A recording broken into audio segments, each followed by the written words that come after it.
அதீபா அகமது மகாராஷ்டிர மாநிலத்தின் முதல் முஸ்லிம் பெண் ஐஏஎஸ் எனும் தகவல் ஆச்சரியப்பட வைக்கிறது.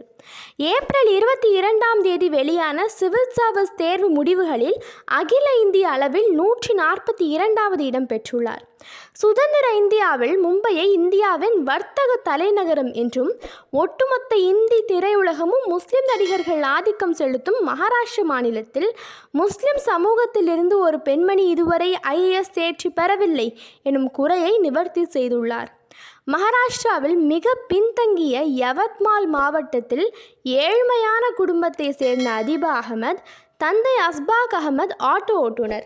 சொந்தமாக ஆட்டோ இல்லாததால் வாடகைக்கு ஆட்டோ எடுத்து ஓட்டும் தினக்கூலி தொழிலாளி. பள்ளி படிப்பு முழுவதும் உள்ளூர் அரசு பள்ளிகளில் உருது மீடியத்தில் படித்த அதீபா கல்லூரியில் கணித பாடத்தில் தேர்ச்சி பெற்றவர். 3 ஆண்டுகள் முன்பு சிவில் சர்வீஸ் தேர்வு எழுத வேண்டும் எனும் மகளின் ஆசையை பெற்றோர் ஊக்குவித்தனர்.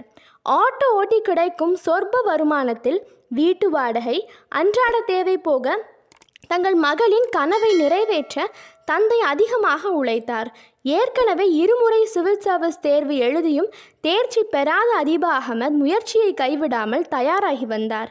அதீபா அகமது குறித்த தகவலை தெரிந்து மகாராஷ்டிர மாநில ஹஜ் கமிட்டி ஐஏஎஸ் கோச்சிங் சென்டரின் உதவியில் 3வது முயற்சியில் தேர்ச்சி பெற்று மகாராஷ்டிர மாநிலத்தின் முதல் முஸ்லிம் பெண் ஐஏஎஸ் எனும் பெருமையும் பெற்றுள்ளார்.